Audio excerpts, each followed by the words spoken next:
MP সাহেব যদি নীতিবান হয়, মন্ত্রী সাহেব যদি নীতিবান হয়, প্রাইম মিনিস্টার প্রেসিডেন্ট যদি নীতিবান হয়, ইনসাফগার হয়, এই মানুষগুলো সমাজের মাতুব্বার যারা আছে, আপনাদের এলাকায় মাতুব্বারি পদ্ধতি আছে না? বিচার করে মাতুব্বাররা আছে না? খুব আল্লাহওয়ালা মাতুব্বার, 1 পয়সা ঘুষ খায় না, এরকম বলবেন লাগে না? ঘুষ খায় না, ঘুষ ছাড়া আর কিছু খায় না, অন্য কোনো কামাই নেই, এইগুলি তো খায়, তার মানে ঘুষ ছাড়া কিছু খায় না। এরকম ভালো ভালো মাতুব্বার আছে না? নেই? আল্লাহ একবার সাতক্ষীরা গেছি, মোবাইলে চার্জ দিতে পারতেছে না, কারেন্টই পাই না। কারেন্ট আছে, লাইন আছে, কিন্তু কারেন্ট থাকে না। তা আমি বললাম মৌলানা মোস্তফা কামালে ভাই, আপনাকে এখানে কারেন্ট কীরকম যায়, কেমন যা কয়, তো মোবাইলে চার্জ দিতে পারতেছি না। উনিকে আমাকে এখানে কারেন্ট কখনো যায় না, মাঝে মধ্যে একটু আসে। কারেন্ট কখনো যায় না, মাঝে মধ্যে একটু আসে। যাওয়া হিসেব করার কায়দা নাই। মাতুব্বারা ঘুষ খায় না, খায় না মানে ঘুষ ছাড়া অন্য কিছু খায় না, হালাল খুব সামান্য, কখনো একটু হালাল পালি খায়, নালি খায় না। ন্যায়পরায়ণ মাতুব্বার, পরিবারের গার্জিয়ান, দায়িত্বশীল যিনি আছেন, তিনি যদি পরিবারের সদস্যের উপরে ন্যায় বিচার করেন, আপনারা 1 নম্বর মেহমান আরশে আজিমের ছায়া পাওয়ার জন্য। 2 নম্বর সেকেন্ড প্লেস। আমার যুবকরা তাকাও, যুবক এদিক ওদিক তাকাইস না, আমার দিক তাকা। আমি হাত ধরে আরশে আজিমের নিচে বসানোর ব্যবস্থা করে দিচ্ছি। নবী পাক বলেন, শাবুন নাশা ফি ইবাদাতিল্লাহ, যে যুবক যৌবনকালটাকে আল্লাহর হুকুমে পরিচালনা করলো। কালটা বড় কঠিন কাল, যৌবনকাল। যৌবনকালে গুনাহ বেশি করা যায়, নেকিও বেশি করা যায়। কতক্ষণ ইচ্ছে করলে দাঁড়ায় দাঁড়াইয়া সারা রাত তাহাজ্জুদের মধ্যে কাটাইতে পারো, ইচ্ছে করলে বাইসাইকেল চালাইয়া বিশ্ব ইজতেমায় যাইতে পারো এই সালতা থেকে, ইচ্ছে করলে বাইসাইকেল চালাইয়া চরমুনার ময়দানে যাইতে পারো, ইচ্ছে করলে বাইসাইকেল চালাইয়া গহরডাঙ্গার মাঠের সামনে মাহফিল আছে 3, 4, 5 এই ডিসেম্বরের, সে জায়গা তুমি মাহফিলে অংশগ্রহণ করতে পারো। এটা হলো যৌবনকালের গরম। ইচ্ছে করলে বাইসাইকেল চালাইয়া উড়াকান্দি ঠাউর বাড়ি যাইতে পারো, ইচ্ছে করলে বাইসাইকেল চালাইয়া তুমি কুষ্টিয়া লালন শাহ মাজারে যাইতে পারো। সবটাই ইচ্ছে করলে এই কালে পারে। 80 বছরের বুড়োরা যদি কাকা 10,000 টাকা দেওয়া নিয়ে আপনি সাইকেল খান নিয়ে একটু কুষ্টিয়ে যান, রাজি হবে? প্রাইভেট কারে উঠে দিলি তাই থাকতে রাজি না। আর এটা যৌবনকালের পাওয়ার, যৌবনকালেই পারো রাত্রে দাঁড়ায় দাঁড়ায় তাহাজ্জুদ পড়তে পারো। তার প্রমাণ হলো তুমি রাত 3টের সময় মেসি আর নেইমারের ফুটবল খেলার টাইম জানতে পারছো, সময়সূচি। শীতকালে রাত 3টেই হবে আজকের ম্যাচ। এই সমর্থকরা, সমর্থক হোক আর না হোক, খেলা দেখনেওয়ালারা ঘুমাইছে। কতক্ষণ ঘুমাইছে? ওই টেলিভিশনের সামনেই ভুতু পেশার মতো চাইয়ে দাঁড়ায় রয়েছে, একটা পলক মারে না, চোখে পলক মারে না। কারণ কোন পলকে একটা শট মিস হয়ে যাবে, কোন সময় পলক মারতে যাবো আর ওই পলকে একটা বাড়ি দেয়া মেসি একটা গোল দিয়ে ফেলবে। এই মেসিরে দেওয়ার জন্য পেসির দল সব দাঁড়ায় রয়েছে। রাত 4টের ম্যাচ ছিল, সেটাও দেখছো, 3টের ম্যাচও তাও দেখছো, রাত 2টের ম্যাচও দেখছো, 1টার ম্যাচও দেখছো, সারাটা রাত 1টা মাস পর্যন্ত বিশ্বকাপ ফুটবল খেলা দাঁড়ায় দাঁড়ায় দেখছো। এটাই প্রমাণ করে তুমি এত কঠিন শীতের রাত্রে ফাঁকা জায়গায় টেলিভিশন চালাইয়া বিশাল পর্দা লাগাইয়া তুমি এই সারা রাতি টেলিভিশনে কি বলা হয় ফুটবলের ম্যাচগুলো তুমি মিস করো নাই। কাজেই প্রমাণ তুমি রাত্রে দাঁড়ায় দাঁড়ায় তাহাজ্জুদও পড়তে পারতে। শেষ রাত্রে উইটা ঠান্ডা পানি দে ওযুর দরকার করবা বা গোসলের দরকার কইরা তুমি দাঁড়াইয়া তাহাজ্জুদ পড়তে পারতা। রাতভর দাঁড়ায় দাঁড়ায় ফুটবল খেলা দেখলে বান্দা, রাত্রে দাঁড়ায় দাঁড়াইয়া একটু তাহাজ্জুদ কেন পড়লে না? যদি তুমি রাত্রে দাঁড়ায় তাহাজ্জুদ পড়তা, একটু ঘুম কামাই করতে, তাকে এখন তুমি আরামে ঘুমাইতে পারতা। जागना है जाग लो अफलाक की साया तले, जागना है जाग लो अफलाक की साया तले, आखिर तक सोया करोगे खाक की साया तले। যদি সজাগ থাকতে হয়, আরামে ঘুমাইতে হয় কবরে, তাহলে দুনিয়ায় কিছুদিন ঘুম কামাই করতে হবে, দুনিয়ায় কিছুদিন ঘুম কামাই করতে হবে। দুনিয়ায় যদি আরামসে ঘুমাও, কবরে যাওয়ার পরে ঘুমের সুযোগ পাবা না। যারা কবরে মাইয়েতে মুসলমানকে যখন কবরে রাখা হবে, 3টে প্রশ্ন করা হবে, মার রব্বুকা মা দীনুকা মান নবিয়ুকা।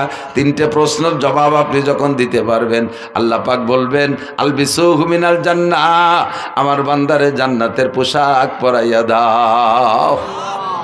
ওয়া আফরিশুহু মিনাল জান্নাহ, আমার বান্দারে মাটিতে শুয়ায় রাখা যাবে না, জান্নাতের খাট পালং দিয়ে দাও। বলি সুবহানাল্লাহ। আফতাহু লাহু বাবান ইলাল জান্নাহ, আর জান্নাতে তো এখন দেওয়া যাবে না, হাসরের মাঠ কায়েম হওয়ার পরে, বিচার আচারের পরে জান্নাত। আপাতত তার জান্নাতে, তার কবরে জান্নাত থেকে একটা দরজা খুইলা দাও। ফায়ুফতাহ, পরিষ্কার হাদিস, ফায়ুফতাহ, খুলে দেয়াই হবে। খুলে দেওয়ার পরে দুইজন ফেরেশতা আসবে, যুবক তোমার কাছে, একজন মাথার কাছে, একজন পায়ের কাছে। মাথার কাছের জন্য আইসা মাথা মেসেজ করবে, আস্তে আস্তে মাথা চিপ দেবে আর সুড়সুড়ি দেবে। আপনি চোখ খুলে তাকাই বলবেন মান আনতা ইয়া কি, ও ভাই তুমি মাথার কাছে কে আইছো? আমার তো দুনিয়ায় যারা ছিল কেউ আমার সাথে আসে নাই, কত আদরের স্ত্রী সেও আসে নাই, সন্তানদের কত ভালোবাসি তারা কেউ আমার সাথে আসে নাই। চারজন আসলো কবরের কাছে, লাস্টে নামাইলো দুইজন, সব আমারে মাটি চাপা দিয়ে তুই চলে গেল। তুমি কে আসলে দুনিয়ার থেকে না কোত্থেকে? ওই যিনি মাথার কাছে এসে মাথা মেসেজ করে তিনি আপনাকে পরিচয় দেবে, আনা তিলাওয়াতুক। ভাই আমি একজন মানুষ বটে, তবে আমি হলাম তোমার কোরআনে কারিমের তিলাওয়াত। তুমি দুনিয়ায় কোরআন শরীফ তিলাওয়াত করেছো, এই তিলাওয়াতকে আল্লাহ তাআলা একটা মানব রূপ দিয়ে আমারে তোমার খাদেম হিসেবে পাঠাই দিয়েছে। আমি তোমার মাথা মেসেজ করব। ইতিমধ্যে দেখে পাশে আর একজন, তুমি কে? ওই লোকটা পরিচয় দেবে, আনা সলাতুক, আমি তোমার নামাজ। পায়ের কাছে কেডা? নামাজ। পায়ের কাছে কে? নামাজ। মাথার কাছে কে? কোরআন। মাথার কাছে, পায়ের কাছে এই নামাজ আর কোরআনে আপনার পা মেসেজ করে দিয়ে বলবে, ওরা বলবে নুমকানামাতিলারুস লা ইয়াস্তাইকিজুকা আহাদুন ইলা ইয়াউমিল কিয়ামা, আরে আরামসে ঘুমাও, কিয়ামত পর্যন্ত তোমারে কেউ সজাগ করবে না, ঘুমাও আর ঘুমাও, আরামসে ঘুমাও। দুনিয়ায় তাহাজ্জুদের কারণে ঘুমাও নাই, শেষ রাত্রে জিকিরের কারণে ঘুমাও নাই, ফজরের নামাজের কারণে 8টা-9টা পর্যন্ত ঘুমাও নাই, বহু টাইম ঘুম নষ্ট করেছো। এই ঘুমটা তুমি এই কবরে থেকে আরামসে পুরাও। লা ইয়াস্তাইকিজুকা আহাদুন ইলা ইয়াউমিল কিয়ামা, কিয়ামত পর্যন্ত কেউ তোমারে ঘুম থেকে সজাগ করবে না। বলি না সুবহানাল্লাহ। আপনি কি এই দুইজন মানুষ খেদমতের জন্য তৈরি করছেন? নামাজ আছে আপনার পাত ধারে পাও চিবে দেওয়ার জন্য? দুনিয়ায় নামাজে শর্ট মেরে উড়াই দিয়েছেন, নামাজে শর্ট মেরে উড়াই দিয়েছেন পা দিয়ে, নামাজের কাছেও যান নাই, নামাজের কাছে আসতেও দেন নাই। আপনার পা চিবে দিতে নামাজ আসবে না, কে আসবে একটু পরে কই। আপনি কি তিলাওয়াত করে রাখছেন? মাথার কাছে এসে মাথা চিবিয়ে দেবে যে লোকটা, সেই লোকটারে আপনি বানাইছেন? এর ভিতরে কয়জন কোরআন শরীফ পড়তে পারেন? কয়জন কোরআন শরীফ পড়তে পারেন? খাদেম দুইজন তৈরি করছেন, হাত পা মেসেজ করে দেবে। ঘুমাবেন যে, কি জন্য ঘুম কামাই করছেন? যে জায়গা ঘুমাবেন, আল্লাহ আমি তো দুনিয়ায় ঘুমোই নেই, ওদের সাথে তাহাজ্জুদ পড়ছে, আমি মেসির খেলা দেখছি, যে কোনোভাবে আমিও ঘুমোই নেই। তোমার চোখের মধ্যে শীষে ঢেলে দেওয়া হবে, চোখের মধ্যে সীসা গালায় ঢেলে দেওয়া হবে। কি জন্য ঘুম কামাই করেছিস? যৌবন কালটা ইবাদতের মধ্যে কাটাও যুবক। তোমারে খেলার থেকে উঠে আসতে বলি না। ফুটবল খেলতে মনে চাই খেলো, তবে সতর ডেকে খেলো। ক্রিকেট খেলতে মনে চাই খেলো, সতর ডেকে খেলো। র্যাকেট খেলতে মনে চাই খেলো, গ্রিক তবে সতর ডেকে খেলো। আর এই খেলার ভিতরে নামাজের টাইমটা তুমি স্মরণ রাখো। তোমরা খেলা দেখা পাল্টি জবাব দাও। পাকিস্তানি প্লেয়াররা যখন ক্রিকেট খেলে বা ফুটবল খেলে, আজান হওয়ার সঙ্গে সঙ্গে পায়ের বলটারে সাইডে দিয়া হাতের ব্যাটকান ফেলাই দিয়ে মাঠের মধ্যে যে নামাজ পড়তে দেখছো কি? দেখো নাই। তোমার খেলা তুমি খেলো, তোমার ইংরেজি পড়া তুমি পড়ো, কলেজে পড়বা পড়ো, কোনো বাধা নাই। বিশ্ববিদ্যালয় পড়ো, ডাক্তারি পড়ো, ইঞ্জিনিয়ারিং পড়ো, বিজ্ঞানী পড়ো, যা পড়ো পড়ো, কোনো দোষ নাই। ক্ষেত করো, খামার করো, ব্যবসা করো, বাণিজ্য করো, গাড়ি চালাও, বাড়ি চালাও, যা করবা করো, কোনো তাই দোষ নাই। বৈধভাবে সব কিছু করো। আজান হইলে সব কিছু ছেড়ে দিয়ে তুমি মসজিদে চলিয়া যাও। সময় কিন্তু বেশি নাই, বুড়ো হইলে নামাজ পড়বো। বুড়ো হবা কি হবা না তার গ্যারান্টি কি আছে? একজন যুবক হিম্মত করে বলো তো যে আমি বুড়ো হবই। আছেন কেউ সাহস করার মতো? বলো তো, বল যে বলবে এটা তার বিয়াদবি বলা হবে। আল্লাহ কয় তোরে মারবো এই মাঠে ফেলাইয়ে, তোরে বুড়ো, তোরে বাড়ি জাতি দেব না। হতে পারে? কাজে এই জায়গা কোনো বাহাদুরি চলে না, ঠিক না? এই জায়গাটা মোটে কোনো বাহাদুরি চলে না। এনি টাইম এভরিডে দুনিয়ায় আসার জন্য সিরিয়াল লাগে, যাওয়ার সিরিয়াল লাগে না। আব্বা থাইকে যায় ছেলে চইলা যায়, দাদা থাইকে যায় পুতা চইলা যায়, নানা থাইকে যায় নাতি চইলা যায়, মা থাইকে যায় মেয়ে চলে যায়, আছে না নাই? দাদি থাইকে যায় পুতনি চইলা যায়। এ দুনিয়া আসার জন্য সিরিয়াল আছে। আগে যে আসে সেই দাদা দাদি হয়, তারপরে যে আসে সেই আব্বা মা হয়, তারপরে যারা আসে তারাই পুতা পুতনি বা ছেলে মেয়ে হয়। এইটাই হলো দুনিয়ায় আসার সিরিয়াল, কিন্তু যাওয়ার জন্য কোনো সিরিয়াল নাই। কথা না বলিয়ে দিই, এই তোমরা ওয়াজ না শুনে, এই তোমরা মোবাইল আলারা এ কি করো? এই সকালবেলা সব পাবা, এই ওয়াজ না শুনিয়ে ওই এই দড়ি ফেঁকা দড়ি দাঁড়ায় রইছ, সব ইউটিউবে আছে। কি জন্যে এই সময়টা নষ্ট হতেছ? আর ওই দান্দায় তুমি কানের মধ্যে কিছু নিবা না, অস্ত্র তোমাকেই করতেছি।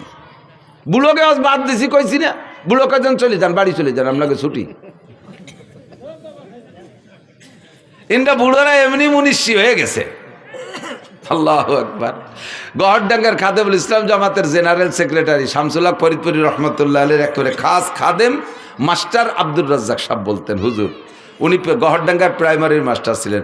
এই ছোট ছোট কাটা কাটা অনেক চুটকি কথা বলতেন। উনি বলতেন একদিন বলতেছেন যে আমাকে বাড়ির দ্বারে এক ডাক্তার, আমাকে এক স্বাস্থ্য ভাই ডাক্তার হয়ে আইছে। সেই সময় লন্ডনের থেকে পড়ে আসা ডাক্তারের কত বিলাত ফেরত, মুরব্বীরা জানেন বিলাত ফেরত কত না?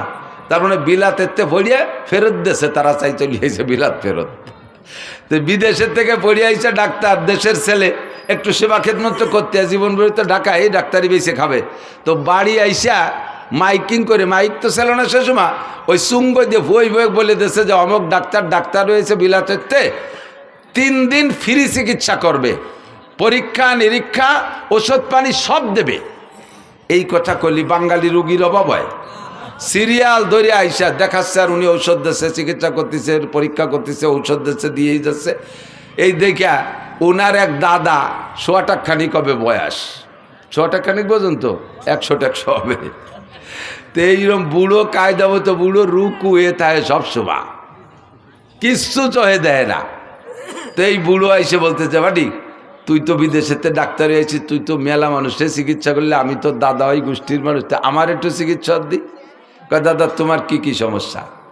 কয় 1 নম্বর সমস্যা হলো আগে লোহা খালিও হজম হয়ে যেত, আর এখন সাদা যাও খালিও ওইভাবে বার হয়ে যায় ওই দিক দিয়ে, তা পেটের মধ্যে যে আটায়ও না, দেখ দিয়ে কি আর আছে। পরীক্ষা নিরীক্ষা করে দেখা, দাদা তোমার এই পাকস্থলীর শক্তি শেষ, এখন যদি ভালো কিছু হতে হলে এই পাকস্থলী ফেলাই দিয়ে নতুন একটা লাগাতে হবে, আর এটা সম্ভব না, কাজেই তোমার এই রোগ হলো বার্ধক্যজনিত কারণ। এটা কোন কারণ? বার্ধক্যজনিত কারণ, দুর্বলতা, ইয়া সারার কোনো ঔষধ নেই। তা দে বাদ দে, ওটা দে, আর একটা ধর। আগে আমি দিনের বেলাও তারা দেখতাম, এতে রাত্রিও তো চাঁদরা দেখি না। দেখবি চোহের কি হলো, ভালো করে চোখ টোক দে, চোখে পাওয়ার একটু থাকলি না, চশমা দিলে আর একটু বাড়ে। তার ভিতরে এমন মার খাইছে, কয় দাদা তোমার এটাও সারবে না, এটাও বার্ধক্যজনিত কারণ। এটা কোন কারণ? বার্ধক্যজনিত কারণ। কয় থাকতো, এটা বাদ দে। দেখবি আগে আমার এই চামড়া কি সুন্দর টাইট ছিল, তেল তেলে এনে গরুর গলার মতো ঝুলিয়ে গেছে গায়ে জায়গায় দিয়ে, এরে কিভাবে ফিরে টাইট করা যায়? ও কি পাম্পার দিয়ে ফুলবে নি কেয়ার করে দিয়ে দড়ি টড়ি? কয় দাদা এটাও আর টাইট হবে না, এটাও বার্ধক্যজনিত কারণ। ডাক্তার কুজো ডাক্তার চেয়ারে বসে, কি বলে বুড়ো, আর ডাক্তার তো বসে রয়েছে চেয়ারে। বুড়ো চেয়ারে তো উঠে আসে, ডাক্তারের গাড়ের উপরে ওই বুড়ো আইতে 2 চড়। তুই কিসের সাথে ডাক্তার হয়েছিস? যেটা কই সেইটা আমার বার্ধক্যজনিত কারণ। তা তুই কি এরিস? এটা বার্ধক্যজনিত কারণ, ওটা বার্ধক্যজনিত কারণ। তো ডাক্তার কয় দাদা যে পরে 2 চড় দিলে এটাও বার্ধক্যজনিত কারণ। আমি এতেও রাগ হলাম না, বয়স থাকলে বুঝতে যে ডাক্তারে চড়ানো যায় না, বার্ধক্যজনিত কারণে চড় 2টিও দিলিয়া। তো বুড়োকে বার্ধক্যজনিত কারণে এরকম সব শেষ হয়ে গেছে। কতক্ষণ যারা ফাজলামি করো তারা আসো, আল্লাহু আকবার। এই গানের নাম শুনলে, এদিকটা আগে তো যথেষ্ট গান ছিল, গান হতো না, জারি যাত্রা, করসা কাজির গান, গুণযাত্রা, তারপরে আরো কত কি বাউল গান, ফাউল গান, বিচার গান, এগুলো ছিল না? এই গান ছিল না এই দেশে? তো এই গান শুনতে মাইলকে মাইল চলে যাইতেন আপনারা। এখন সে গানগুলো শেষ। দুটি একটা গান আছে আমাদের ওদিকে আছে, গাজীর গান গায় বড় বড় মোসালা, মুসলমান না ঠাউর বোঝা যায় না। ওরে পরিমাণ মারেফাত আর শরিয়াতের কথা এই গানের মধ্যে কয়, আর কইটে কয় ডাক্তার হুজুর গে চ্যালেঞ্জ। আমি বুখারী মুসলিম হযরত মাওলানা মমতাজ, হ্যাঁ ওই যে এমপি মমতাজ না মানিকগঞ্জের মুহাদ্দিস মমতাজ, কত বড় সাহস বুকির পাঠায়। এই ফাউলগুলোর স্বভাবই এই, এদের স্বভাব জন্মই হয়েছে বেয়াদবির মাধ্যমে। কতক্ষণ এদের জন্মটাই বেয়াদবের মাধ্যমে। সারাটা বাংলাদেশ মুহাদ্দিসে ভরা, হাজার হাজার লক্ষাধিক মুহাদ্দিস শাইখুল হাদিস বাংলার জমিনে, যারা নিজেরা শাইখুল হাদিস পরিচয় দেয় না অথচ হাদিসের কিতাব মুখস্থ পড়ায়, তারা বলতে পারে না যে আমি এই পড়ছি, বলে না। আর জীবনে কোনোদিন হাদিস শব্দ বানান করতে যদি পারে ও আরবিতে, তাহলে ওরে আমার সারা জীবনের ইনকাম দিয়ে দেব। ও যদি হাদিস শব্দের শুদ্ধ করে বানান করে পড়তে পারে। আর সে কয় আমি বুখারী, মুসলিম, তিরমিজি, আবু দাউদ, নাসাই পড়েছি। বাংলায় লেখাটা ওয়া আর কি কবাই, সে গেলে একটু না কয়ে পারা যায় না। আমার সাথে আগে থাকতো মজিবার দারোগায়, যে বলমারি মোটর সাইকেল চালাতো, যারা দেখছেন 7-8 বছর দারোগাতে রিটায়ার্ডের পরে আমার নিয়ে চলে বেড়াতো। আল্লাহ গেছি উনারে নিয়ে সাতক্ষীরে, এই কালকে যাই আইছি সেই সাতক্ষীরে শ্যামনগর বংশীপুর শাহী মসজিদ মাদ্রাসায়। তো ওনার তো স্বাস্থ্য, চেহারা সব কিছু আমার চেয়ে অনেক ভালো। দাড়ি টাড়ি পাখে মেহেদি লাগানো, পান খায়, গাল ভরিয়ে, পাগড়িটা বাঁধছে, সাদা জামা টামা, মোটরসাইকেল উনি চালায়। শীতকালের দিন আমি ছোট মানুষ, পিছনে ব্যাগ গাড়ি হয়ে বসে রয়েছি। নামার সাথে সাথে সবাই মনে হচ্ছে উনি বক্তা, আমি বুঝি খাদেম। এর আগে আমি ওখানে যাইনি আগে কোনো দিন। উনারে গোটগাট করে গুছাইয়ে আত্মীয় নিয়ে গেছে, মুসাফা সব উনার। আমার সাথে কেউ কথাই কয় না, আমি খাদেম সব, এত কি দাম আছে। ভিতরে নিয়ে বসাইয়ে সব গোলগালে বইছে, নাস্তা পানি সব উনারে দিচ্ছে। আর উনি একটু মুড়া দিতে চায়, আমি চৌকে সারা দিছি, কথা কই না, দেখতে দেয় আজকে খেলাটা হয়ে যাকে ভাবে। তো নাস্তা পানি সব খাইছে, আমারে মাঝে মাঝে একটু দেয়, সাথে আইসি ওই পাশে এক পিরিজিয়ে একটু দেয়, একটু খাইছে। শীতের সময় ওনার গায়ে দামি কম্বলের টাইনে মোড়াই দিছে। আমি কোন আমার তো শীত করতেছে, আমার এখানে খেতা দিয়েছে, আমি কোনায় তাই গায়ে দিয়ে কাইতে রয়েছি। নাস্তা পানি খাওয়া শেষ। এখন আমার নামের সাথে পরিচয় দিয়েছে শাইখুল হাদিস।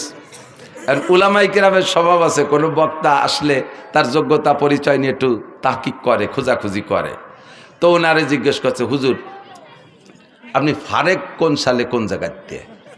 ফারেক গেল মৌলানা পাশ করারে ফারেক কয়, কোন জায়গাতে কোন সালে ফারেক? তো উনি সালেরটা যেন কি কলো যে শরীয়তপুর পুলিশ লাইন থেকে ফারেক। আমি তো খেতা মুড়ি দিয়ে হাইসে মরি যাচ্ছি, শরীয়তপুর পুলিশ লাইনেতে। তো আলেমুল আমরা মনে করছে কি যে পুলিশ লাইনের কাছে মাদ্রাসা আছে, তো ওই মাদ্রাসার নাম পুলিশ লাইন মাদ্রাসা, যেমন যশোর রেল স্টেশন মাদ্রাসা, তো এটা পুলিশ লাইন মাদ্রাসা। উনি কিন্তু মিথ্যে কথা করছে না, কথা সত্যি বলেছে, পুলিশ লাইন নিতে পারে। তো হুজুররা ওই বুঝে চুপ করে রয়েছে। এরপরে বলছে যে এখন কোথায় কি খেদমত করেন, কি করেন? বুখারী শরীফ পড়াই। আমি ওরে ডাকাইত, এবার যদি ধরি বসে কোন মাদ্রাসা, তাহলে কি কবি না। তো কোথায় পড়ান? আমার বউরে বাংলা বুখারী শরীফ পড়াই, আমি পড়ি, আমার বউ শোনে। তো বুখারী শরীফ যে পড়ায় সে হলো শাইখুল হাদিস। তা উনি বাংলা বুখারী পড়ে আর ওনার বউ শোনে, এই জন্য উনি শাইখুল হাদিস। এখন ওরা চালু হতেছে। তা সে যে হুজুর বুখারী পড়ায় মাদ্রাসায় শাইখুল হাদিস, সে হুজুর কো? ওনার কাছে জিজ্ঞেস করতে সাহস পায় না। এই করতে করতে আমার টাইম যখন হয়ে গেছে, এই সময় ওনারা বলতেছে যে হুজুর চলেন স্টেজের সময়। এখন উনি কয় বক্তা তো আমি না, বক্তা তো ওই হুজুর। 3-4 জন কয় এতক্ষণ যে নাস্তা পানি খাইছি ফেলা।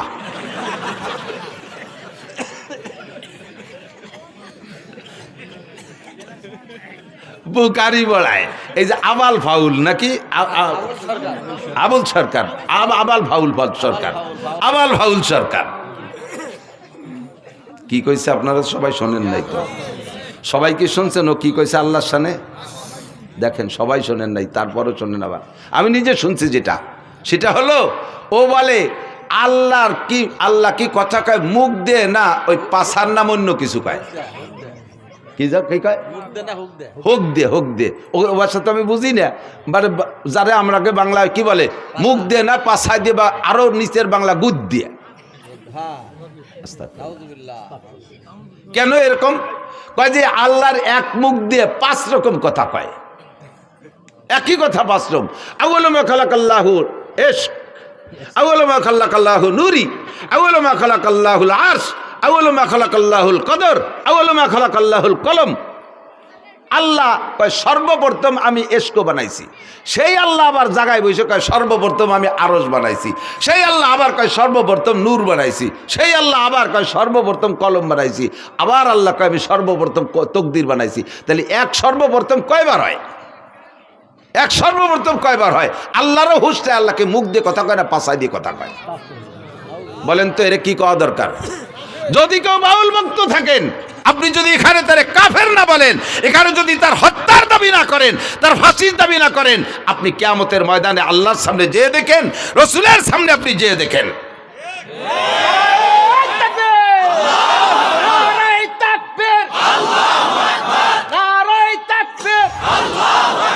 ইসলামের শত্রুরা হুঁশিয়ার সাবধান, আল্লাহ রসুলের শত্রুরা, জোরে আল্লাহ রসুলের শত্রুরা, আল্লাহ রসুলের শত্রুরা, নারায়ে তাকবীর। যদি কেউ থাকেন তওবা করেন। গান এদিক থাকেন, আরবিতে গানের অনেক ভাষা আছে। এক প্রকারের গানকে বলে সামা, যেটা বোঝর গানে দিনও কখনো কখনো গাইতেন। গানকে সামা হওয়ার জন্য 5টা দোষ মুক্ত হতে হবে। কয়টা? জোরে বলেন কয়টা? মুখস্থ থাকবে। যুবক, তুমি যে গানই শোনো না কেন, তোমার চরিত্রকে হেফাজত করার জন্য হলেও এই 5টা শর্তকে তুমি খেয়াল রাখবে। বলবো? 1 নম্বরে গানের মধ্যে বাজনা হতে পারবে না। 1 নম্বরে গানে বাজনা হতে পারবে না।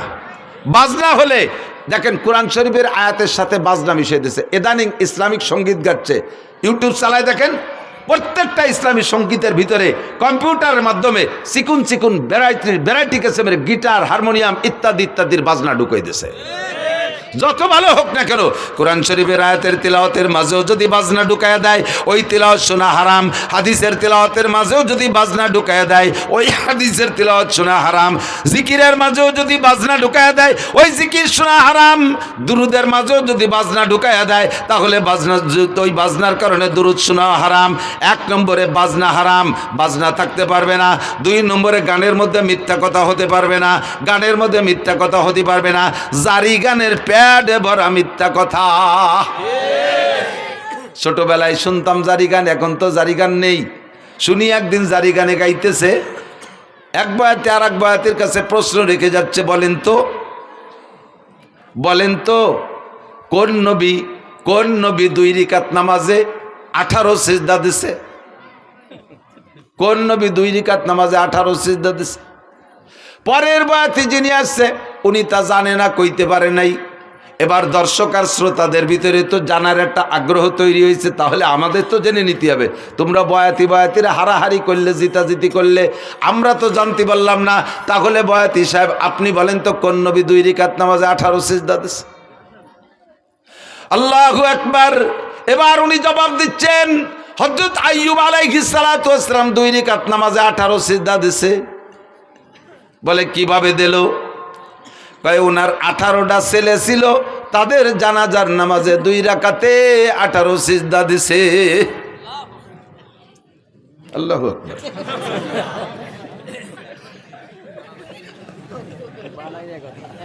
এইভাবে টাইম দিয়ে কলি সুবহানাল্লাহ আল্লাহু আকবার করতে হবে তা না। এবার আমি বললাম, আমি তো সে সময় শুনি নেই, পরবর্তীতে জারি গানের বয়াতি কিবরিয়া সাহেবের সাথে একদিন মাহফিল, আমি বললাম আপনারাও গাইতেন নাকি এই গান? কয় হ্যাঁ, তো আমরা গাইছি। তা বলেন তো 2 রাকাতে 18 সিজদা কেন দিল? কয় তার 18 ছেলে ছিল, জানাজার নামাজে 18 সিজদা। আমি বললাম যে এই কথাটা বুয়ো না সঠিক, আপনি কি টের পান নাই কোনোদিন? কয় বুয়ো হওয়ার কারণ কি? আমি বললাম আপনি কি জানাজার নামাজ জীবনও ভরে থাকেন? কয় হ্যাঁ, 1 মাস আগে তো আমার মার জানাজা পড়ছি। কয় সিজদা দিয়েছেন? কয় রাকাত পড়ছেন জানাজার নামাজ? কয় জানাজার নামাজ কি রাকাত আছে নাকি? তা আপনার জানাজায় রিকাত থাকলো না, আইয়ুব আলাইহিস সালাম রে 2 রিকাত পড়ালেন কিভাবে? তাও তো এক কথা। এখন কানে বানি গেছ, তাও তো এক কথা। আমাকে জানাজায় রিকাত নাই, আইয়ুব আলাইহিস সালাম রে 2 রিকাত পড়াবাকে। আমি বললাম আপনার মায়ের জানাজায় কয় সিজদা দিয়েছেন? কয় সিজদা একটাও দেই নাই। তা আইয়ুব নবীর সন্তানদের জানাজায় সিজদা দেবে কেন? সিজদা হবে একমাত্র কার জন্য? আল্লাহু আকবার। বরাবর 3টি অঙ্গ হেফাজত করো, এই অঙ্গটা হেফাজত করো আল্লাহর জন্য, জবানটা হেফাজত করো আল্লাহর জন্য, বরাবর নিচে আরেকটা অঙ্গ শরমগা হেফাজত করো আল্লাহর ভয়ে। 3টি অঙ্গর হেফাজত যদি করতে পারো তাহলে নবী পাক বলেন আজমাল্লাহুল জান্নাহ, আমি তোমার জান্নাতের জামিন হইয়া যাব। সিজদা হবে কার জন্য? একমাত্র আল্লাহরই জন্য। মূর্তির সামনে সেবা, পীরের সামনে সেবা। দেখেন না ওই বাউল পাল্টে ওকে ছবি দেখেন, আরও ভিডিও দেখেন, দেখবেন ওই বাউল বড় বাউল বৈশা আছে আর ছোট ছোট কুচো ফাউলরা যে তার সামনে সেবা দিচ্ছে। দেখছেন না সিজদা দিতি? এগুলো মোমেন না মুশরিক? মোমেন না মুশরিক? আকলিস দীনাকা ইয়াকফিকাল আমালুল কালিল।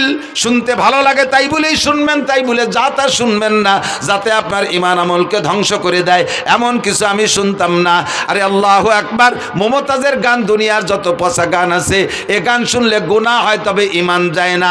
ওই সব গান শুনলে গুনাহ হয়। তো খেয়াল করেন, এই সব গান যত কণ্ঠশিল্পী আছে দুনিয়ার পচা নোংরা গান গায়, এসব গান শুনলে ঈমান যায় না তবে কবিরা গুনাহ হয়, কবিরা গুনাহ হয় তবে ঈমান যায় না। কিন্তু বাউল গান, বিচার গান আর জারি গান আর কড়চা গান, এই সমস্ত গান শুনলে ঈমান যায়। কারণ এই গানগুলো শুনে তার ভিতরে যে ইসলামী ইতিহাসগুলো ওরা বলে, এই কথাগুলো শ্রোতারা বিশ্বাস করে। আর এই বিশ্বাসের কারণে ভুল ইতিহাস তার অন্তরের মধ্যে ঢুকলো। আর ভুল ইতিহাস বলতে বলতে আল্লাহর সম্পর্কে সমালোচনা, নবীদের সম্পর্কে সমালোচনা, এমন এমন খারাপ ভাষা ব্যবহার করে যেগুলো উচ্চারণ করাই সম্ভব না। কয় আদম আলাইহিস সালাম লম্বা ছিল, এই বাউলরা কয় আদম আলাইহিস সালাম লম্বা ছিল 120 হাত, তার পুরুষ অঙ্গ লম্বা ছিল 17 হাত। তোর আব্বা যাই আমায় ফিয়াইছে শালার কাজাতি গেছিলাম রে, পারলাম না, ঠেয়া ফেলছি, বহুত কষ্ট হয়ে ঠেয়া ফেলাইছি। আস্তাগফিরুল্লাহ। জানোয়ার আদম আলাইহিস সালাতু ওয়াস সালাম জলিলুল কদর নবী, দুনিয়ার সর্বপ্রথম মানুষ, সর্বপ্রথম নবী, তার অঙ্গ প্রত্যঙ্গ মাপার দায়িত্ব তোর কে দেছে? এই অ্যানিম্যাল, পশু, বাস্টার্ড, হারামজাদা। তার জন্মের ঠিক নাই যদি সে এরকম উচ্চারণ করে থাকে। কথা বলেন ঠিক ঠিক না? আল্লাহ সম্পর্কে কটূক্তি, নবী সম্পর্কে সমালোচনা, কয় কি? আমি বললাম তো এই সব দিক দিয়ে এরপরে তুমি ভুলটা বুঝে নাও। আইয়ুব আলাইহিস সালাতু ওয়াস সালামের ছেলে 18টা আগেও না পরেও না, ছেলে ছিল 6টা, এক রাত্রে 6 ছেলে উদাও হয়ে গেছে। উদাও হয়ে যাওয়ার পরে তাদের জানাজা পড়া লাগে না, কাজে উনি জানাজা ছেলেদের পড়ে যান নাই। এরপরে 18 বছর কষ্টের পরে, রোগ থেকে শেফা দেওয়ার পরে আল্লাহ তাআলা আরও 4টে, আগে 4টে স্ত্রী ছিল, সে 4টারে 3টে, একটা তো কাছেই ছিল রহিমা, আর 3টে হারিয়ে গিয়েছিল, সে 3টেরও ফিরে দিয়েছে, আরও 4টে বিয়ে করার অনুমতি দিয়েছে, 8টা স্ত্রী, পরবর্তীতে আর 6টা ছেলে হয়েছে। 12টা ছেলের জীবদ্দশায় আইয়ুব আলাইহিস সালাম ইন্তেকাল করছেন, একটা ছেলেরও জানাজা পড়া লাগে নাই। তোর এই বাউল গান আর ফাউল গান আর হারামজাদা গান, যেই গানের কোনো মা বাপ নাই, যেই সন্তানের মা বাপ নাই, তারে কয় জারিউর বাচ্চা। কথা কন না কেন? যেই গানের কোনো মা বাপ নাই, তার কোনো সনদ নাই, দলিল নাই, এই জারজ গান আর জারিও গান, হারামজাদা গান দিয়ে নবী রাসূল সম্পর্কে কটূক্তি করবি, মরার সময় তোর ঈমান নসিব হবে না। হাসরের মাঠে নবী পাকের সুপারিশ তো দূরের কথা, তুই থাকবি জাহান্নামের প্রথম স্থানে। কথা বলেন ঠিক ঠিক না? আর জীবনে কোনোদিন আমরা জারি গান, বাউল গান, ফাউল গান শুনবো? জোরছে বলছেন, জোরে বলেন। কারা কারা শুনবেন না একটু আল্লাহকে হাত দেখাবেন। কেউ কে হাত অল্প একটু জাগাইছে, আমি অল্প একটু শুনবো, এরকম নেই, পুরো টান টান। বাউল পার্টি হালাল না হারাম? বাউল পার্টি জায়েজ না না জায়েজ? বাউল গান শোনা জায়েজ না না জায়েজ? হারাম, হারাম, হারাম, বলেন হারাম। জীবনও কোনোদিন সমর্থন করব? বাউল সরকার, আবুল সরকারের ফাঁসি চাই, ফাঁসি চাই, ফাঁসি চাই, আবুল সরকারের ফাঁসি চাই। নারে তাকবীর। জাযাকুমুল্লাহ। ফাঁসি না দিলেও একটা কাফের, একটা বেঈমানের মোকাবেলায় ফাঁসির দাবি করেছেন, কিয়ামতে ইনশাআল্লাহ নবী পাকের সুপারিশ পাবেন। আল্লাহর শাজিমের নিচে জায়গার ব্যবস্থা করে দিক। 2 নম্বরে মিথ্যা কথার কারণে গান হারাম। কয় কি? একটা না কয় পারতেছি না, দিক খেয়াল। কয় কি?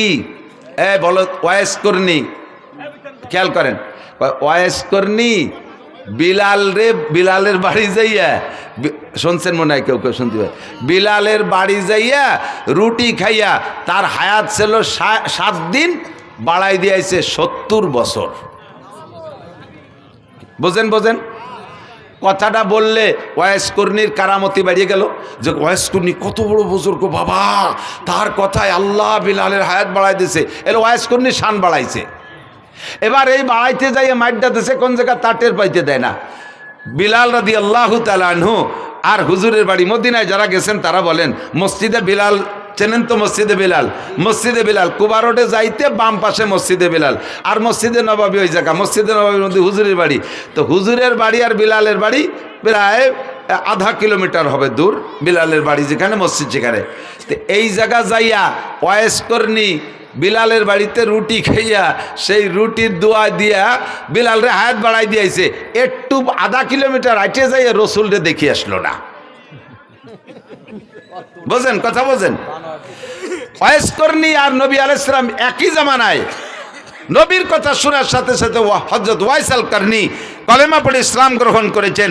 নবী পাকের সাথে দেখা করতে যাবেন, কিন্তু বৃদ্ধা মা ঘরে থাকার কারণে যাইতে পারতেছে না। চিঠি লিখছে হুজুরের কাছে, হুজুর আমি তো আমার এই বৃদ্ধা মার খেদমতে আছে, আমার আর খেদমত করা কেউ নেই আমার মাকে, তা আমি কি আপনার সাথে একটু যদি দেখা করতে পারতেন তাহলে হতেন সাহাবি। আর সাহাবি আর ওয়াইস কর্ণীর মধ্যে পার্থক্য কি জানেন? সাহাবি আর একজন নর্মাল সাহাবি আর ওয়াইস কর্ণী, 1 কোটি ওয়াইস কর্ণীর যে দাম, সাধারণ একজন সাহাবির দাম তার চেয়ে বেশি।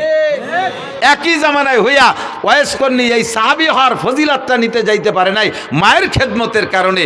সেই ওয়াইস কর্ণী মারে বাড়ি থুইয়া হুজুরের বাড়ির দ্বারাতে বিলালের বাড়ি যে রুটি খাইয়া বিলালরে হায়াত বাড়াই দিয়ে আসলো, নবীর একটু দেখি আসলো না। এর নাম জারি গান না জারিও গান? বাংলায় কমেন না একটু, কতজনের জারিওর বাচ্চাকে গালি হয়েছে নাকি? একটু গালিও, এরা গালি দিলেও নাকি আছে? এই গান কি জারি গান না জারিও গান? যার কোনো মা বাপ নাই, মিথ্যে কথা। এরপরে জারি গানের ভিতর গায় আল্লাহ উসমান রে আর কুলসুম রে আল্লাহ জাহান্নামে দেবে। উসমান রাদি তেন জিন্নুরাইন হুজুরের একটা মেয়ে বিয়ে দিয়েছে, ওইটা মারা গেছে, কয়েকদিন পর আর একটাও দিয়েছে। এরপরে হুজুর বললেন আমার যদি আরো মেয়ে থাকতো, আর একটা একটা করে উসমানের সাথে দেব, আর মরবে আরেকটা দিতে থাকবো, মরবে আবার আরেকটা দিতে থাকবো, যতগুলো মেয়ে থাকতো আমি পরপর উসমানের সাথে দিতাম। এই উসমান রাদিয়াল্লাহু তাআলা তৃতীয় খলিফা, নবী আলাইহিস সালামের কলিজার টুকরা জিন্নুরাইন, হুজুরের 2টা মেয়ে ওনার সাথে বিয়ে দিয়েছে বিদায় হুজুর বলে জিন্নুরাইন 2টা নূরের অধিকারী। সেই উসমান আর হুজুরের মেয়ে কুলসুম এই দুইজনরে বদদোয়ারে ঢেউয়ে দিয়েছে জারিও গানা লাগে বিবৃতি শুনে, যে হযরত উসমান ধনী মানুষ, বিশাল জিয়াফত করছে, অনুষ্ঠান করছে। সেই অনুষ্ঠানে ফাতেমা আর আলী আর হাসান হুসাইন এই 4 জনের পোশাক ভালো না, গরিব, এই জন্যই 4 জনের দাওয়াত দেয়নি, খাতি দাওয়াত দেয়নি। যেমন দাওয়াত দেয়নি আল্লাহ সেরকম বিচার উড়িয়ে দিছি, সব ডেক ভরা ভাত মাটি হয়ে গেছে। ওরা কয় বাবিটা যে দেখে আইছে। শুনছেন না এই কথা? এই গান শুনছেন না? আমি শুনছি, আপনারা না শুনলে আমি শুনছি। এইরকম তাজা মিথ্যে কথা। ওয়াইস কর্ণী কি বলে হযরত উসমানের বাড়ির ভাত সব মাটি হয়ে গেছে, আর এইটা জারি গানের ভিতরে শুনেইয়া হযরত উসমান আর কুলসুমকে কালারিং করেছে। হাসান হুসাইন ফাতেমা পাক পাঞ্জাতনরে মোহাব্বত করতে যাইয়া তুমি বেঈমান হয়ে গেছো। তুমি কি জানো উসমানকে? তুমি কি জানো? হযরত উসমান রাদিয়াল্লাহু তাআলা বলেন হুব্বিবা ইলাইয়া মিনাদ দুনিয়া সালাস, দুনিয়ার 3টে জিনিস আমার ভালো লাগে। এর আগে হযরত হুজুর নিজে বলছেন হুব্বিবা ইলাইয়া মিনাদ দুনিয়া সালাস, আমার দুনিয়ার 3টে জিনিস ভালো লাগে, আত্তিব ওয়াল মারআত ওয়াজুলাত কুররাতু আইনি ফিস সালাত। হুজুর বলেন আমার 3টে জিনিস ভালো লাগে। 1 নম্বরে আতর সুগন্ধি, 2 নম্বরে নারী জাতিকে ভালো লাগে, মাকে মা হিসেবে, দাদিকে দাদি হিসেবে, নানিকে নানি হিসেবে, স্ত্রীকে স্ত্রী হিসেবে। এরপরে ওয়া কুররাতু আইনি ফিস সালাত, আমার নামাজ ভালো লাগে, নামাজে দাঁড়াইলে চক্ষু শীতল হয়ে যায়। ফাকামা আবু বকরিন, আবু বকর দাঁড়াইলেন, ফাকালা সাদাকতা ইয়া রাসূলুল্লাহ, হুজুর সত্যই 3টে গুণ আপনার মধ্যে আছে, আমরা দেখেছি আপনি এই 3টে জিনিসকে খুব ভালোবাসেন। ওয়াহুব্বিবা ইলাইয়া মিনাদ দুনিয়া সালাস, আমারও 3টে জিনিস ভালো লাগে। আবু বকর বলে 1 নম্বরে আন-নাজরু ইলা ওয়াজহিকা, আপনার নুরানি চেহারার দিকে সর্বক্ষণ তাকায় থাকতে মনে চায়। 2 নম্বরে ইনফাকুম আলী আলা আমরিকা, আপনার হুকুমে আমার সব মাল আল্লাহর রাস্তায় খরচ করে দিতে মনে চায়। 3 নম্বরে আইয়াকুনা বিনতি ফি বাইতিক, যখন হুজুর বলছেন আমার নারী জাতি ভালো লাগে, তাহলে নারীর মধ্যে তো স্ত্রীও আছে। ওই সময় হুজুরের ঘরে কোনো স্ত্রী নাই, খাদিজা তার কিছুদিন আগে ইন্তেকাল করেছেন।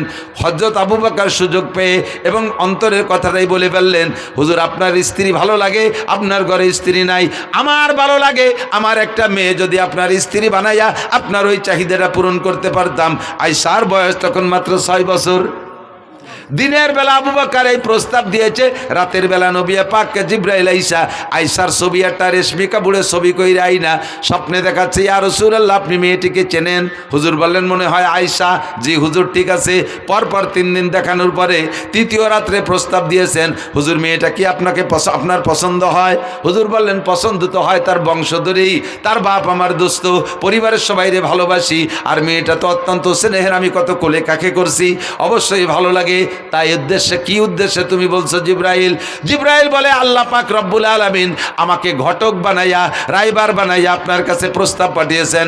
দিনের বেলা 3 দিন আগে আপনার আবু বকর বলেছিলেন তার একটা মেয়েকে আপনার স্ত্রী বানায় দিতে পারলে সে খুশি হয়। আল্লাহ পাক এই দোয়া কবুল করে ফেলাইছে, কাজেই আপনাকে আল্লাহ পাক প্রস্তাব দিয়েছে যদি আপনার পছন্দ হয় আয়েশাকে দিনের বেলা সাহাবায়ে কিরামদের উপস্থিতিতে বিয়ে করে নিবেন। বয়স তখন 6, বিয়ে হয়ে গেছে হুজুরের সাথে। এই সময় হিজরতের 1 বছর আগে, হিজরতের পরে মদিনায় যা 2 বছর পরে আয়েশার বয়স যখন 9, সেই সময় আয়েশাকে আল্লাহ তাআলা অ্যাডাল্ট করে দিয়েছেন, সাবালিকা বানায় দিয়েছে, খুব হ্যান্ডসাম বডির অধিকারী বানায় দিয়েছে। এবার বড় 16-18 বছরের যুবতীর মতো ফিগার হয়ে গেছে। হযরত আয়েশার মা আয়েশা রাদিয়াল্লাহু তাআলা আনহাকে নবী পাকের ঘরে স্ত্রী হিসেবে ব্যবহারের জন্য দিয়ে আসছে। হয়ে গেল আবু বকরের 3টা। ফাকামা ওমর দাঁড়াইলেন, ফাকালা সাদাকতা ইয়া আবু বকরিন, ভাই আবু বকর সত্যই বলেছেন, আপনার মধ্যে 3টে গুণ আমরা উপলব্ধি করেছি। ওয়াহব্বিব ইলাইয়া মিনাদ দুনিয়া সালাস। হযরত ওমর বলেন আমারও 3টে জিনিস ভালো লাগে। এ তিনির পালা চলতেছে, আমারও 3টে জিনিস ভালো লাগে। কয় বলেন কি কি? কয় 1 নম্বরে আল আমরু বিল মারুফ, সৎ কাজের আদেশ দিতে শক্ত হাতে, সৎ কাজের আদেশ দিতে শক্ত হাতে, এটা আমার খুব ভালো লাগে। ওয়ান নাহি আনিল মুনকার, আর যত প্রকার খারাপ কাজ আছে জীবন দিয়ে হলেও তার বাধা দেওয়া, কোনো প্রকার খারাপ কাজ আমি সহ্য করতে পারি না, এই অসৎ কাজের নিষেধ করা। 3 নম্বর হলো অসাউবুল খালক, পুরন কাপড় আমার ভালো লাগে, তালি দেয়া কাপড় ভালো লাগে, ছিঁড়া ফাটা কাপড় পরতে ভালো লাগে। যখন উনি খলিফাতুল মুসলিমিন, রাষ্ট্রপ্রধান, উনার রাষ্ট্রের আয়তন 2,40,00,000 বর্গ মাইল, এত বড় দেশের রাজা হইয়া মসজিদে নবাবির জুমার নামাজের খুতবা দিচ্ছেন, ওই সময় উনার জামার সামনে দিয়ে 7খান তালি, ফিরে যখন নামাজে দাঁড়াইছে খুতবার সময় মুসল্লিরা দেখে সামনে দিয়ে 7খান তালি, ফিরে ঘুরে যখন নামাজের জন্য দাঁড়াইছে পিছন থেকে দেখা যায় পিঠেও 7খান তালি। প্রেসিডেন্ট। 3 নম্বর হযরত উসমান দাঁড়িয়ে বললেন ফাকালা সাদাকতা ইয়া ওমর, ভাই ওমর আপনার মধ্যে এই 3টে গুণ আছে আমরা দেখেছি। ও হুব্বিব ইলাইয়া মিনাদ দুনিয়া সালাস। খেয়াল করেন 3 নম্বর হযরত উসমান বলতেছেন আমারও 3টে জিনিস ভালো লাগে। কি কি ভালো লাগে? ইতআমুল জিআন, মনে রাখেন আমার ওই গানের কিসসার সাথে মিলেছি, এদিক তাকান। 1 নম্বরে উসমান বলে ইতআমুল জিআন, ক্ষুধার্তকে খানা খাওয়াইতে ভালো লাগে। কেডা কয়? কেডা কয়? কাকে খাওয়াইতে? ক্ষুধার্তকে খানা খাওয়াইতে ভালো লাগে। এবার 2 নম্বরটা হলো কেসওয়াতুল উরিয়ান, যাদের কাপড় নেই তাদের কাপড় দিতে ভালো লাগে। বুঝেন? 3 নম্বরে বা তেলাওয়াতুল কুরআন, কোরআন তেলাওয়াত করতে ভালো লাগে। যেই উসমান বাড়ি রান্না বান্না বিশাল জিয়াফত করলো, হাসান হুসাইনের পেটে ক্ষুধা, তারা 3 দিন খায় না 5 দিন খায় না, আর তারা সেই দাওয়াত পাইল না, পোশাক ভালো নাই সেজন্য। ওদিকে ওসমানের গুণ হলো ক্ষুধার্তরে খানা খাওয়ায়, পোশাক নাই রে পোশাক দিয়ে দেয়, ওরা পোশাকের কারণে না খাইয়া বাড়ি থাকলো। আর এদিকে উসমান সামনে বলতেছেন রসুলের সামনে, আবু বকর ওমরের সামনে, যেই আলীরে দাওয়াত দেয়নি সে আলী ওই মজলিসে, তার মধ্যে কয় আমার ক্ষুধার্তকে খানা খাওয়াইতে ভালো লাগে, বস্ত্রহীনকে বস্ত্র দিতে ভালো লাগে। এইটা সবচাইতে বেশি প্রতিবাদ করবে আলী না? সঙ্গে সঙ্গে আলী দাঁড়ায় কয় সাদাকতা ইয়া উসমান, উসমান আপনার মধ্যে গুণ 3টে আছে আমরা দেখেছি। যারে দাওয়াত দেয় নাই পোশাকের অভাবের কারণে, যার পেটে ক্ষুধা থাকা সত্ত্বেও তার জিয়াবতে দাওয়াত দেয় নাই, এই লোকটা কি সত্যায়িত করতে পারে? সেই দাঁড়ায় কয় উসমান আপনি সত্য কথা বলেছেন, এটা আপনার চিরবৈশিষ্ট্য, ক্ষুধার্তকে খানা খাওয়ান, বস্ত্রহীনকে বস্ত্র দেন, এটা আপনার গুণাগুণ। এবার আলী দাঁড়াই বললেন, ও হুব্বিব ইলাইয়া মিনাদ দুনিয়া সালাস, ভাই উসমান সত্য বলেছেন, আমারও তিনটে জিনিস ভালো লাগে। তিনের পালা চলতেছে।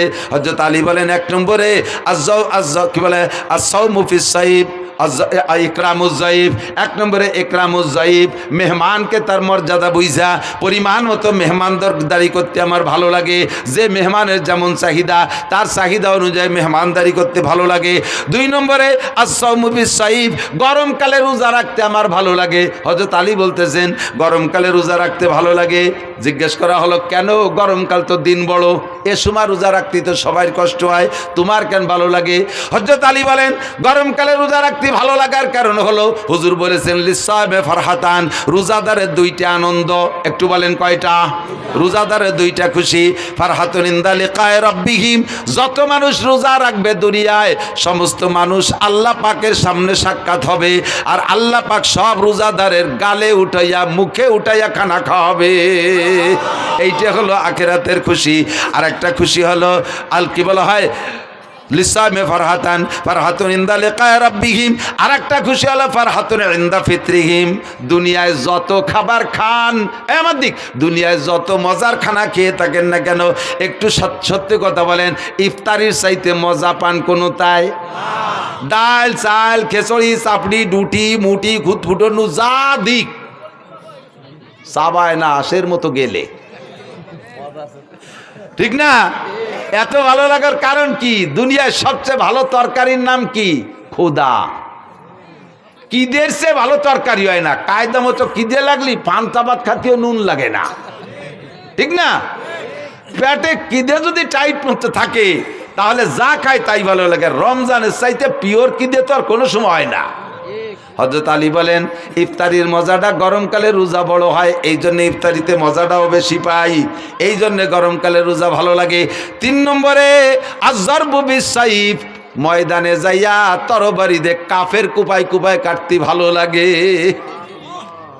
যারা শৈল মাছ আছে জুপি দিয়ে এড়ো কি কি কয় জানি না আর কি, কুপায় যাই দিয়ে ওরে কি কয়, ফুলকুচি, জুপি ফুলকুচি, শৈল মাছ কুপানো অভ্যাস আছে। যে লোকটা শৈল মাছটা কোপ দেয় এই জুপি দিয়ে, শৈল মাছের কান ছিঁড়ে এই গলা টলা পেটটার জড়াইয়ে 8-10টা নালি ডুয়ে গেছে, সেই সময় শৈল মাছ খুশিতে খিলখিলে আসে না? ফুলকুচির সাথে ওই যে নাড়ি বার হয়ে গেছে, শৈল মাছে কি হাসে না কান্দে? শুনি আর না শুনি কান্দে। ও তো কান্দেও মারে, যে কোপ দেয় সে কি আরে কন্ত খুশিতে দিছি লাগাইয়া, সে খুশিতে লাভায়। কয় যে মাছ কুপানওয়ালা মাছরে কুপাইয়া যেমন খুশি হয়, ময়দানে যাই আমি কাফের রে কুপাই ওইরকম খুশি পাই। এই কাফের মারতে আমার ভারী মজা লাগে। তিনজনে তিনটে হাদিসটা গলা সমান কইলাম আর কি। এরপরে সামনে ছিল হযরত, সম্ভবত হযরত কি বলে আব্দুল্লাহ ইবনে মাসউদ রাদিয়াল্লাহু তাআলা আনহু, সম্ভবত উনি, আর জিবরাইল আর আল্লাহ, ওনারাও তিনজনে তিনটে কইছে। তা আমার যেটা মাকসাদ সেটা আমি বললাম, সেটা হলো হযরত উসমান বললেন ক্ষুধার্তকে খাওয়াইতে ভালো লাগে আর কাপড় নাই রে কাপড় দিতে ভালো লাগে। সেই কথাটা আলীর সামনে, আলী কি সেই কথা সমর্থন করা উচিত?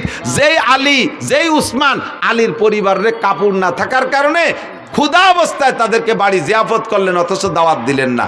এইটা জারি গানের ভিতরে বলে। এবার বলেন এই জারি গান কি জারি না জারিও গান? আর শুনবেন কোনোদিন? নাই, উঠে গেছে। এই বাউল পার্টিও তারির একটা শাখা।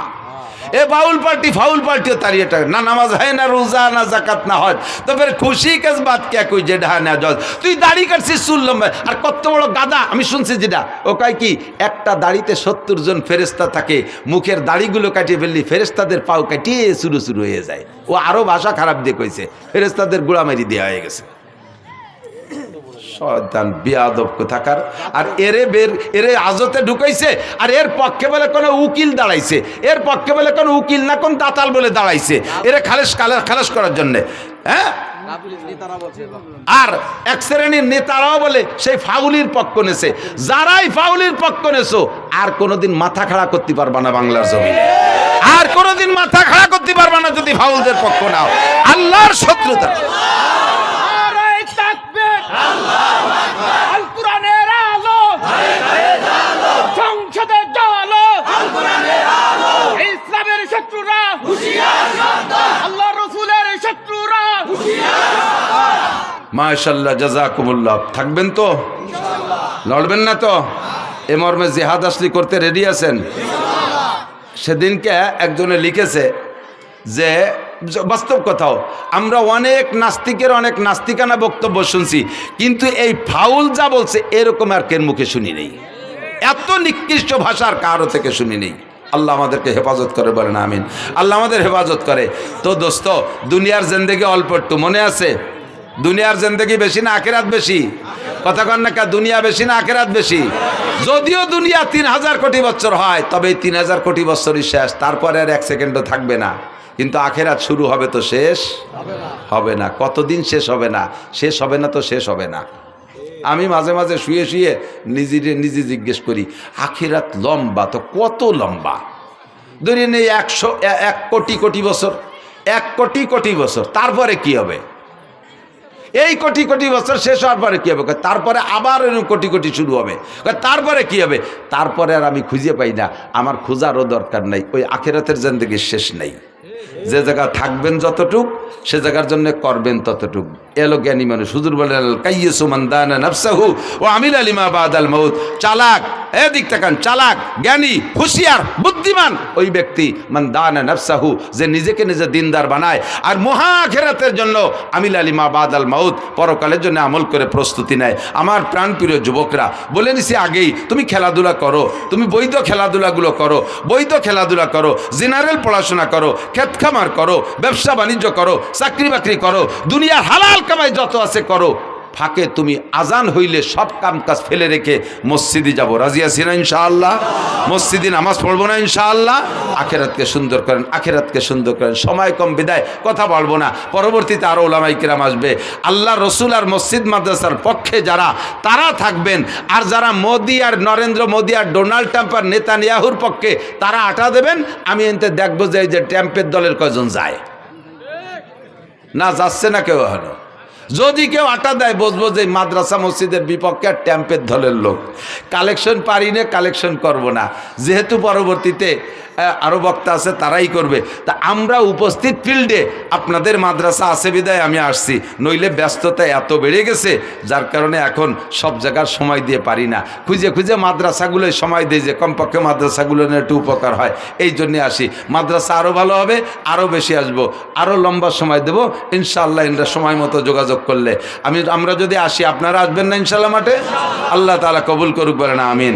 আপনারা যদি আমার কথা শোনেন, তাহলে আমিও আপনাদের কথা শুনবো।